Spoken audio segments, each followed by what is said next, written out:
आप सभी का स्वागत है एक बार फिर से इस वीडियो में। आज हम लोग पढ़ रहे हैं क्लास 12th का केमिस्ट्री।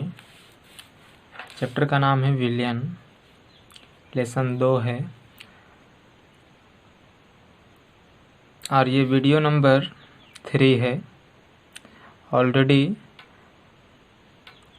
हम लोग दो वीडियो बना चुके हैं और उसका वीडियो का लिंक मैंने इस वीडियो के डिस्क्रिप्शन में दे दिया है। अगर आप वो वीडियो नहीं देखें तो पहले वो वीडियो देखिए।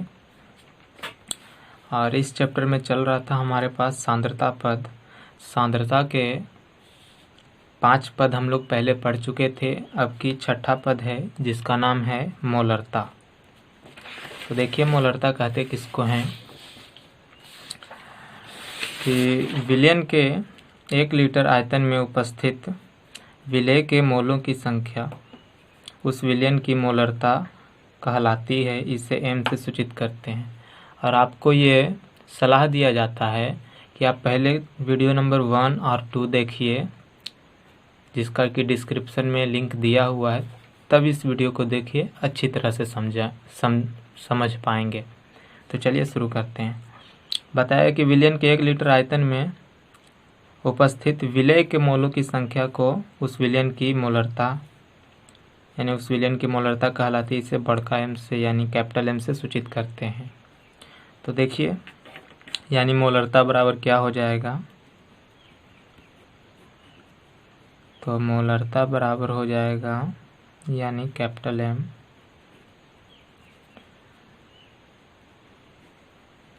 विलेय के मोलों की संख्या बट्टे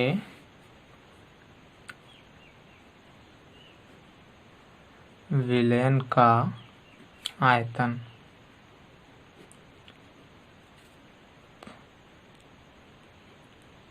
लीटर में, ठीक। दूसरे तरीके से भी लिख सकते हैं हम लोग, मोलरता बराबर इस तरह भी हो जाएगा कि विलेय के मोलों की संख्या और बट्टे आयतन मिलीलीटर में ले सकते हैं, विलयन का आयतन मिलीलीटर में। तो ध्यान देंगे यहाँ मिलीलीटर में, इसको लीटर में बदलने के लिए 1000 से गुना होगा। यानी मोलरता का जो फॉर्मूला आ गया हमारे पास, ये भी आ गया, और मोलरता का जो फॉर्मूला है हमारे पास ये भी है, ठीक। और थोड़ा सा ध्यान देंगे, इस फॉर्मूले को और भी बड़ा हम लोग कर सकते हैं, फैला सकते हैं। तो थोड़ा सा ध्यान दीजिए कि मोलरता बराबर हम लोग जानते हैं यानी मोलरता एम। विलेय के मोलों की संख्या हम लोग ऑलरेडी जानते हैं क्या होता है, नहीं दिख रहा होगा, देखिए इस तरीके से भी दिखा सकते हैं। यानी मोलरता बराबर, हाँ यहाँ पर हमारे पास दिया हुआ था विलेय के मोलों की संख्या। तो विलेय के मोलों की संख्या का मतलब हम लोग जानते हैं कि विलेय का भार बटे विलेय का मोलर द्रव्यमान, और नीचे था विलेय का आयतन था, तो वो ऑलरेडी हम लोग लिख दिए, और इंटू 1000 था, ठीक। अब इसको हम लोग सीधा कर दिए तो ये हो गया विलेय का भार बटे विलेय का मोलर द्रव्यमान इंटू ये 1000 और बट्टे ये वाला भाग। तो चलिए इस पर एक क्वेश्चन हम लोग करते हैं। तो चलिए क्वेश्चन देखते हैं हम लोग कि कास्टिक सोडा के 20 ग्राम को जल में घोलकर 200 मिलीलीटर विलयन बनाया गया है, विलयन की मोलरता ज्ञात करें, ठीक। तो सबसे पहले कास्टिक सोडा का हमारे पास यानी विलेय के रूप में यही है। तो हम लोग लिख देते हैं कास्टिक सोडा का सूत्र होता है NaOH। ठीक,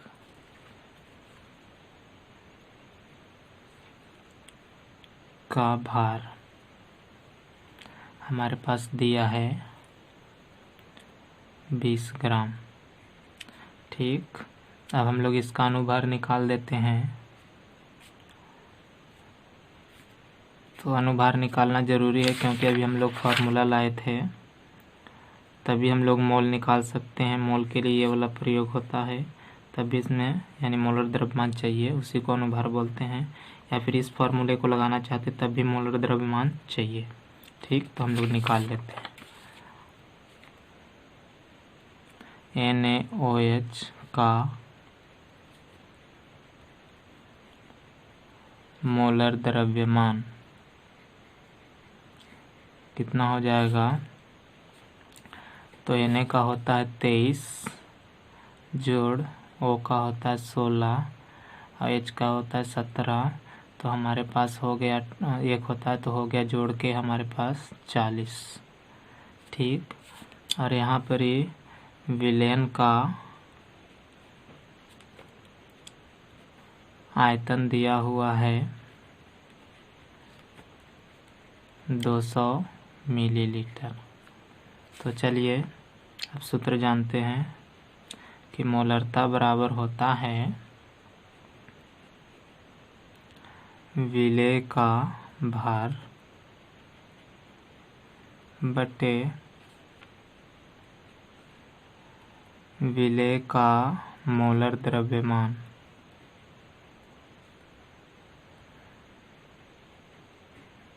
इंटू 1000 बटे विलयन का आयतन मिलीलीटर में। ठीक, तो चलिए लगा देते हैं। तो विलेय का भार हमारे पास दिया है 20 ग्राम और विलेय का मोलर द्रव्यमान हम लोग निकाले 40 होता है और विलयन गुने 1000, विलयन का आयतन हमारे पास 200 मिलीलीटर दिया हुआ है। बस अब इसको हल करके हम लोग निकाल सकते हैं।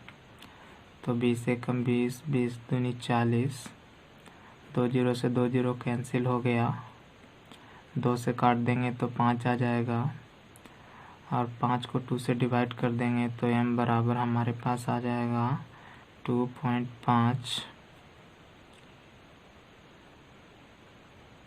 मोलर बोलें, या फिर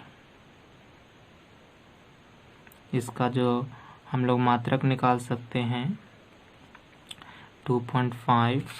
यहाँ पर ध्यान दीजिएगा, मोलों की संख्या हम लोग किस प्रकार निकाल सकते हैं। ये बोल सकते हैं मोल, और ये आयतन लीटर में था तो मोल प्रति लीटर, मोल प्रति लीटर, ये हम लोग बोल सकते हैं। ठीक, तो एक क्वेश्चन और देखते हैं हम लोग।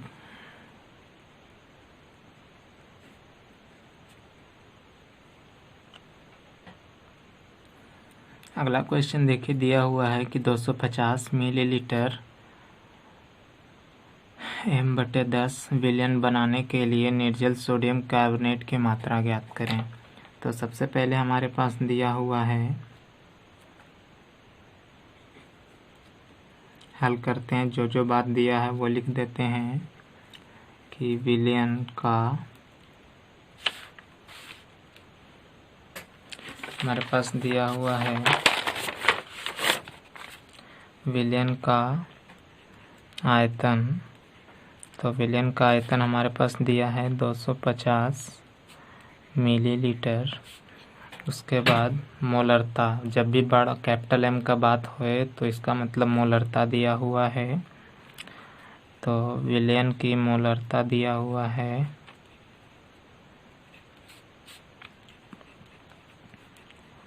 मोलरता हमारे पास क्या है 1/10, m/10 यानी 1/10, ध्यान देना।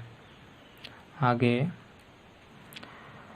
हमारे पास सोडियम कार्बोनेट दिया, कितनी मात्रा चाहिए, यानी कि सोडियम कार्बोनेट कितना घोला हुआ ये पूछ रहा है। ठीक, यानी सोडियम कार्बोनेट का भार यानी विलेय का भार पूछ रहा है। ठीक, लेकिन इसका हम लोग जानते हैं, निकाल सकते हैं मोलर द्रव्यमान।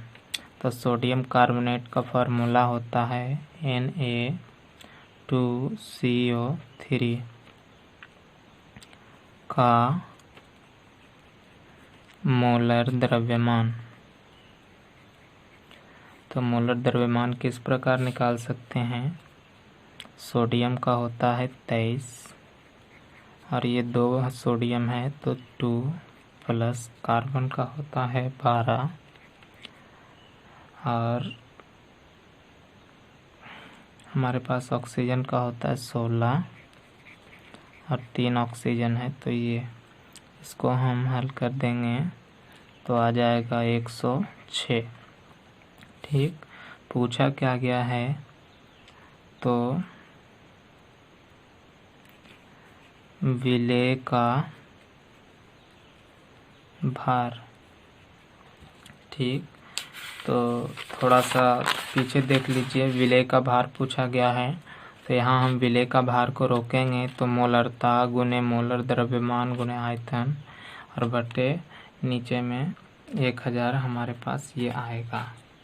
ठीक, तो फिलहाल हम लोग लिख देते हैं विलेय का भार, ये पूछा गया यानी इसको हम लोग x मान लेते हैं। ठीक, तो हम लोग जानते हैं कि मोलरता यानी M बराबर होता है विलेय का भार बटे M बराबर होता है विलेय का भार बटे विलेय का मोलर द्रव्यमान इंटू 1000 बटे विलयन का आयतन ml में। ठीक, अब हम सब जगह मान रख देते हैं। इसका मान दिया हुआ मोलरता यानी 1/10, इसका मान हमारे पास दिया है 1/10 और विलेय का भार x माने थे तो x, विलेय का मोलर द्रव्यमान हम लोग निकालें 106 इंटू 1000 बटे 250। ठीक, तो x बराबर क्या हो जाएगा, तो x बराबर हो जाएगा 1 इंटू 106 इंटू 2050 अपॉन 10,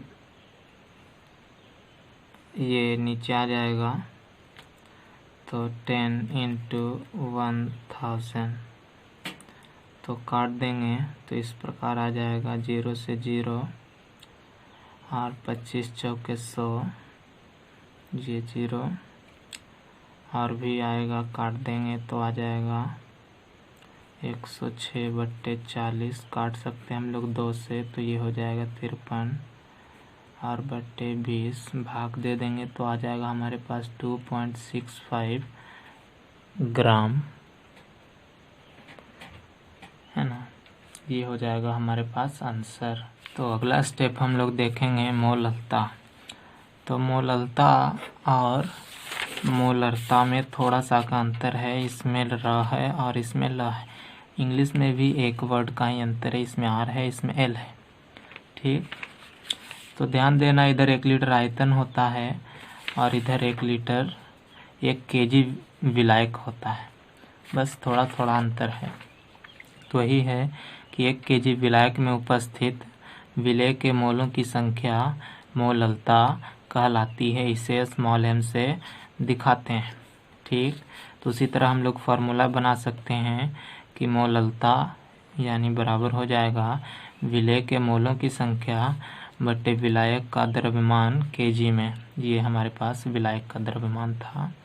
ठीक, इसको और भी तोड़ सकते हैं। इसको kg को अगर ग्राम कहेंगे तो इंटू 1000 होगा। ठीक, ऊपर में इसको और भी अगर इसको हम लोग तोड़ दें, मोलों की संख्या बराबर होता है विलेय का भार बटे विलेय का मोलर द्रव्यमान। तो उसी तरह तोड़ दिए तो ये हमारे पास फार्मूला हो गया। तो इसी तरह हम लोग ये क्वेश्चन बना के देखते हैं कि 15.87 ग्राम एथिल अल्कोहल को 168 ग्राम जल में घोला गया है। विलयन की मोललता ज्ञात करें। ठीक, तो जो बात क्वेश्चन में दिया है वो हम लोग लिख लेते हैं।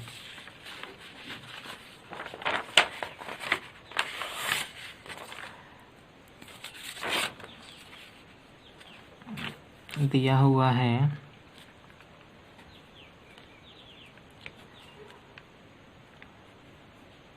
विलेय का भार हमारे पास 15.87 ग्राम दिया हुआ है। विलेय हमारे पास एथिल अल्कोहल है यानी C2H5OH।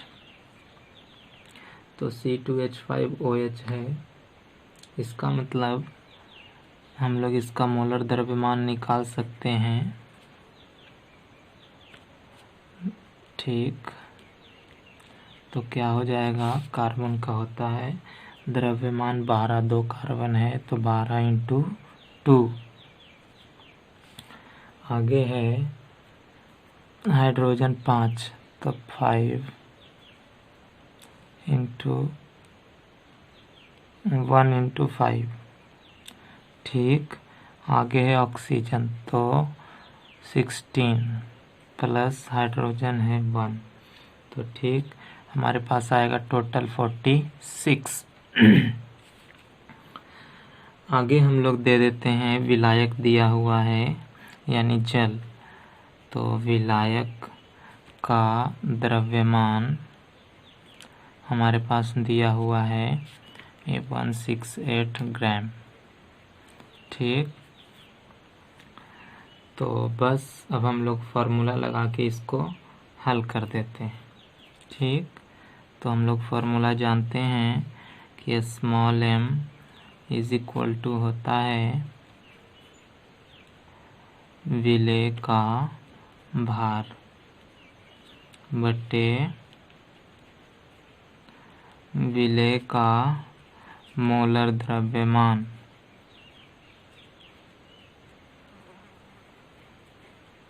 इंटू 1000 बटे विलायक का द्रव्यमान। ठीक, तो हमारे पास विलेय का भार कितना है 15.87।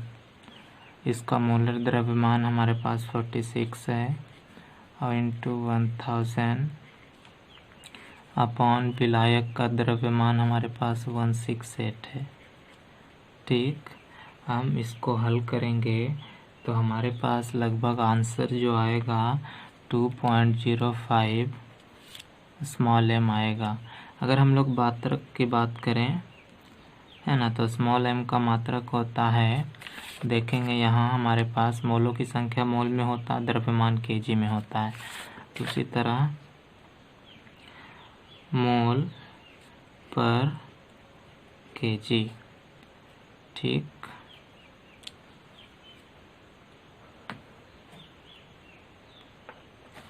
इसके आगे कुछ नोट पॉइंट है वो मैंने बताया है कि मोलरता तथा मोललता किसी विलयन के निश्चित आयतन के लिए कभी भी समान नहीं होते।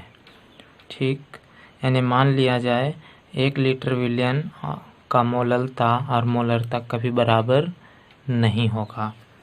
अगला स्टेप है मोललता ताप के साथ कभी भी परिवर्तित नहीं होती है। ठीक। और अतः विलयन की सांद्रता को प्रकट करने में मोललता अधिक महत्वपूर्ण है। क्यों? क्योंकि ये ताप के साथ परिवर्तित नहीं हो रहा है। ठीक। और जबकि मोलरता ताप के साथ परिवर्तित हो जाती है क्योंकि द्रवों में ताप के साथ प्रसार या संकुचन होता है। ठीक। यानी टेम्परेचर घटने या बढ़ने से द्रव फैल या सिकुड़ सकते हैं। ठीक। आगे अभी तक मैंने जो भी पॉइंट बताया है यानी टोटल 7 यानी कि सांद्रता पद का 7 पॉइंट बताया है वीडियो नंबर 1 से लेकर के इस वीडियो तक। ठीक। तो आप अगर उस वीडियो को ज़रूर देखें और ये सब इम्पॉर्टेंट पॉइंट है, इसी से न्यूमेरिकल आते हैं एग्ज़ाम में, आप उसको बना सकते हैं। सारे को सीरियल वाइज देख करके आप फार्मूला नोट कीजिए। मैंने जो जो वीडियो में हिसाब बताया है उसको प्रैक्टिस करें और कुछ हिसाब मैंने यहाँ भी लिख दिया है, कुछ न्यूमेरिकल आप इसको देख सकते हैं। बगल में आंसर भी मैंने लिख दिया है। ठीक। तो आप इसको बनाइए और अपने दोस्तों के साथ शेयर कीजिए और कमेंट करके ज़रूर बताएं कि आपको ये वीडियो कैसा लगा। अगर आप इस चैनल पर नए हैं तो चैनल को सब्सक्राइब कर लें और बेल का बटन भी दबा दें ताकि मैं अगर वीडियो अपलोड करूं तो आपके पास सबसे पहले ये वीडियो पहुंच जाए। ठीक। और लाइक करना ना भूलेंगे। मिलेंगे अगले वीडियो में। अगले वीडियो में हम लोग द्रव्यीय विलयनों के बारे में पढ़ेंगे, कितने प्रकार के होते हैं वो सब, और अलग अलग भागों के बारे में जानेंगे। इस वीडियो को देखने के लिए बहुत बहुत धन्यवाद। Thank you.